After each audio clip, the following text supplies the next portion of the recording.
Bonjour, bienvenue, c'est la matinale du monde du chiffre. Au programme de cette émission, nous allons parler de VizNow, outil de data visualisation.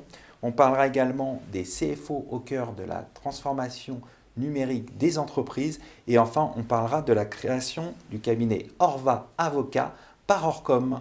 Pour débuter cette émission, j'ai le plaisir de recevoir Frédéric Burban, coprésident de la commission audit informatique de la CRCC de Paris pour parler de VizNow. Bonjour Frédéric. Bonjour. Alors qu'est-ce que VizNow ? Alors VizNow, c'est en fait un modèle de données Power BI qui va permettre de data visualiser, comme vous l'avez dit, en fait, les fichiers d'écriture comptable, qui sont des fichiers assez normalisés en comptabilité en France. Alors, si je devais simplifier, sans doute de manière peut-être caricaturale, ce qu'est en fait VizNow, c'est un outil qui va permettre en fait d'importer en fait les écritures, de les mettre en forme, de façon à les exploiter de façon intéressante, puis enfin, en fait, de justement les visualiser pour la restitution à l'utilisateur. Alors, cette comparaison avec Excel, elle est simplificatrice et elle s'arrête là parce que les deux produits que sont Excel et Power BI sont complètement différents et donc la comparaison s'arrêtera là. Concrètement, comment ça marche ?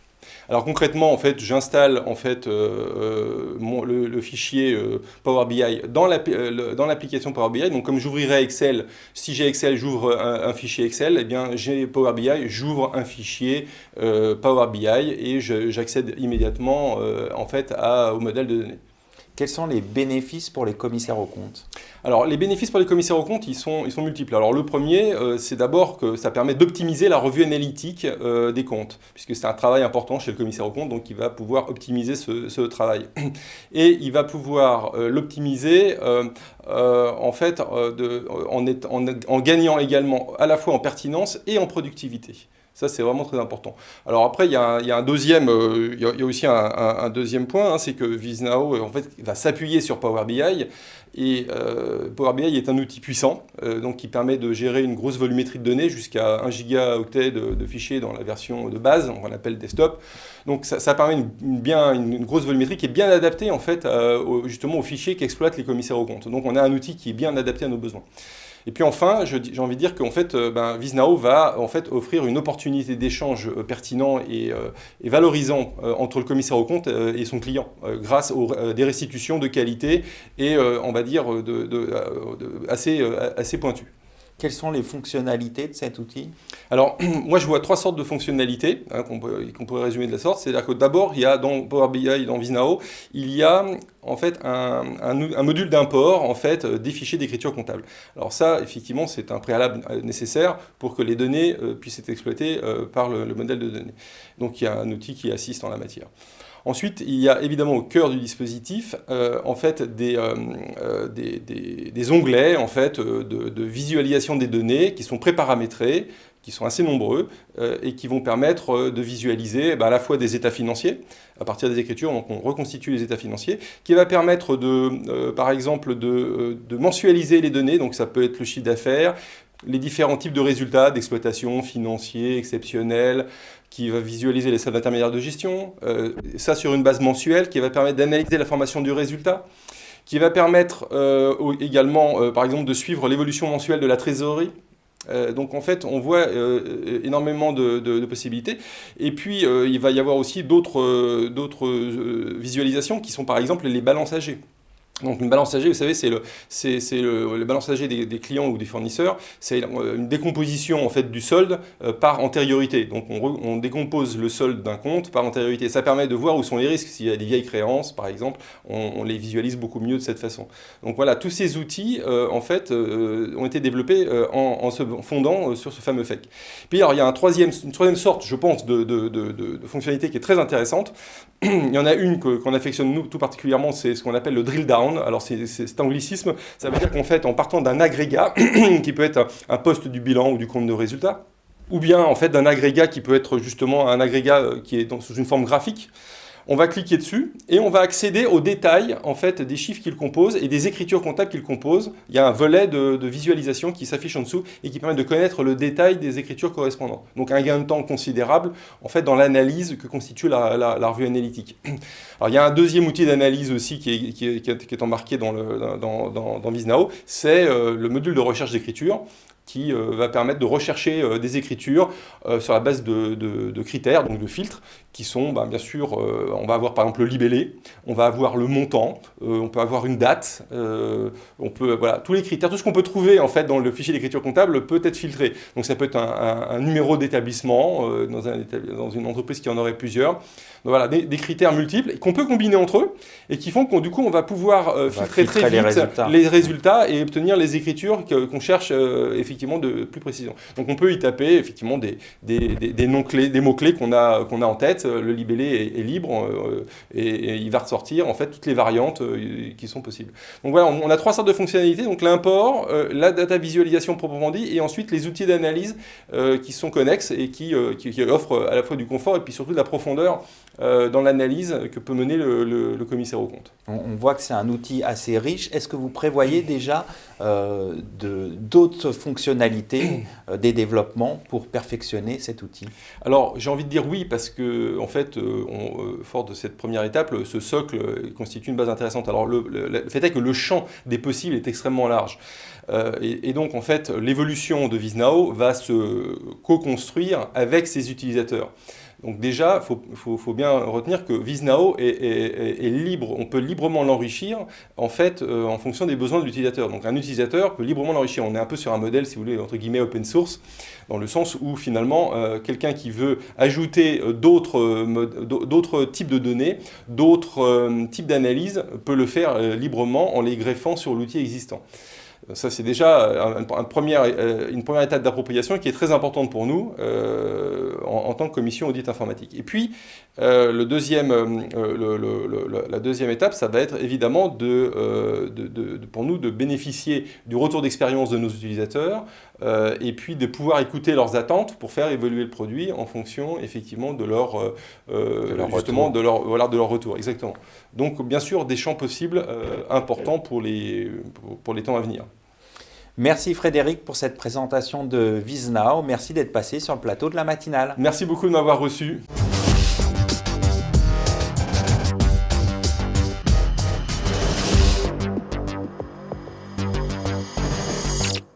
Vous êtes toujours dans la matinale du monde du chiffre. On va parler des CFO au cœur de la digitalisation des entreprises. Et pour évoquer ce sujet, j'ai le plaisir de recevoir Fabien Davidovitch, CFO de Spendesk. Bonjour. Fabien, bonjour. Bonjour, merci de m'inviter. Alors tout d'abord, parlons un peu de vous. Pouvez-vous vous présenter et quel rôle avez-vous en tant que CFO ? Bien, donc je suis Fabien, donc ça fait une vingtaine d'années que j'ai commencé ma carrière, d'abord en Big Four chez PricewaterhouseCoopers, donc cabinet d'audit. Puis depuis 15 ans, je m'intéresse à structurer les directions financières de PME, parce que c'est le secteur que j'ai choisi dès le départ, en tant que bâtisseur, donc créer cette direction financière, recruter les équipes pour des entreprises généralement internationales et soit filiales de grands groupes, soit groupes de PME internationales. Alors comment vous envisagez votre rôle de CFO? Comment, j'ai envie de dire, vous l'incarnez? Déjà, effectivement, c'est un rôle de bâtisseur, donc de créateur d'équipes ou de structuration d'équipes pour accompagner les entreprises dans leur stratégie au quotidien. Donc c'est à la fois recruter ces équipes et accompagner les process de l'entreprise pour qu'elle délivre le projet souhaité. Et aussi, c'est un schéma entrepreneurial, puisque j'ai toujours, et c'est aussi pour ça que j'ai choisi les PME, voulu être au cœur de la machine, au cœur de la vie de l'entreprise, pour justement pouvoir apporter au quotidien quelque chose. C'est le cas chez Spendesk, justement. C'est aussi pour ça que j'ai choisi Spendesk dernièrement. Je les ai rejoints il y a 2 ans. C'est que je pouvais, au travers des prescripteurs de Spendesk, qui sont des directions financières, pouvoir échanger directement avec les clients et être au cœur de la problématique de digitalisation de ces clients. Et donc le dernier point, c'est d'être un DAF connecté aujourd'hui, puisque justement on est dans le cadre d'une digitalisation, d'une automatisation des process de la direction financière. Et je m'efforce de suivre le mouvement et de continuer à développer ça auprès de mes équipes. C'est ce qui vous plaît le plus, le fait d'être connecté ? C'est une des choses vraiment très intéressantes du moment, puisqu'on est passé d'un cycle où on était plutôt sur des outils de saisie ou d'aide à la saisie, à des outils qui sont liés à de l'automatisation et du process de décision. Donc là, effectivement, il y a tout un intérêt pour le directeur financier d'être là-dedans. Ce qui est très intéressant aussi dans le schéma de direction financière, c'est aussi qu'on se retrouve toujours au cœur de cette machine. L'exemple que je prends, il est assez figuratif, c'est l'exemple de l'entrée des artistes en fait. Le directeur financier, il rentre, on le laisse rentrer dans l'entrée des artistes, mais on ne le laisse pas que rentrer et saluer les artistes, on le laisse travailler avec les artistes pour faire en sorte que la scène soit la plus belle possible derrière. Comment les CFO appréhendent-ils la transformation numérique des entreprises, justement ? C'est une très bonne question. Le DAF est vraiment au cœur de cela aussi. La mise en place d'outils informatiques a des conséquences forcément sur la finance, et le directeur financier lui-même est en pleine revue, je dirais même révolution, au niveau de son service sur la partie outils. Donc ce qui est important, c'est justement de pouvoir intégrer la direction financière là-dedans et que la direction financière puisse faire évoluer ce schéma de transformation numérique. L'exemple le plus simple pour le DAF, c'est par exemple de considérer qu'aujourd'hui, un traitement de facture, c'est 45 jours en délai, alors qu'avec des outils tels que Spendesk, qui est une gestion de plateforme, plateforme de gestion de dépenses opérationnelles pour les entreprises, permet ça en quelques clics. Et donc ça donne une idée du schéma de transformation numérique et de ce qui attend encore à l'avenir les DAF. Un mot peut-être sur la relation avec les autres directions, comment justement la direction financière peut peser sur les autres directions pour faciliter cette transformation numérique ? Comme je vous le disais, tout flux de l'entreprise a une conséquence sur les finances. Donc le directeur financier est enclin à effectivement pousser des décisions qui ne seraient pas directement liées à la direction financière à la base. On peut parler de mettre un outil de CRM par exemple en place qui aura lui la possibilité de donner des informations financières plus précises à la fin à la direction financière. Un mot pour conclure cette interview sur les CFO Connect. Vous y participez régulièrement. Pourquoi Absolument. Justement y participez-vous ? En fait, on a fait un constat assez simple chez Spendesk. Donc aujourd'hui, on a à peu près 2500 clients dans le monde. Ces 2500 clients sont principalement des directions financières. Ces directions financières, elles ont, au cours de leurs échanges avec nous, mentionné des problématiques de structuration, d'organisation, des questions de financement. Et en fait, ça nous a donné l'occasion de créer une communauté en se disant ils ont besoin d'échanger ensemble, parce que souvent l'un a la solution pour l'autre, et du coup de partager leur expérience au sein de cette communauté qui est CFO Connect. Communauté à la fois digitale, par le biais de notre Slack, qui regroupe environ 6000 DAF aujourd'hui, donc qui vont bien au-delà des clients de Spendesk, partout dans le monde, avec des problématiques très différentes, des industries très différentes, de l'hôtellerie en passant par les services financiers.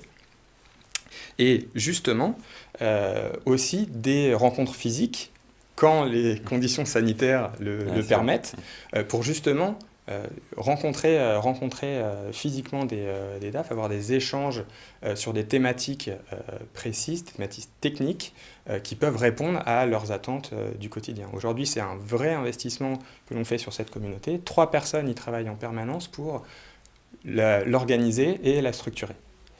Merci Fabien d'être passé sur le plateau de la matinale.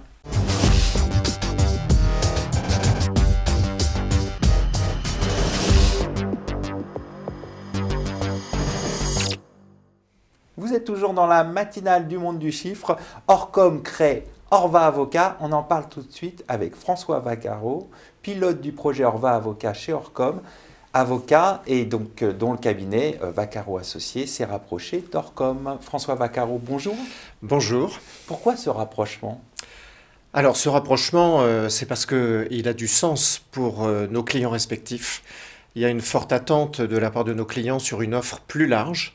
Et le monde du chiffre et le monde du droit sont des mondes qui sont de la même famille et qui aspirent à se rejoindre, non pas pour se mélanger, mais pour travailler ensemble avec des synergies pour permettre une meilleure offre auprès de notre clientèle. Et puis, il y a un deuxième motif, c'est que la législation le permet différents modèles d'interprofessionnalité, depuis notamment l'ouverture qui s'est fait jour en 2017. Et donc sur le plan juridique, notre projet trouvait aussi une expression légale parfaitement conforme et facilitante pour ce type d'ambition.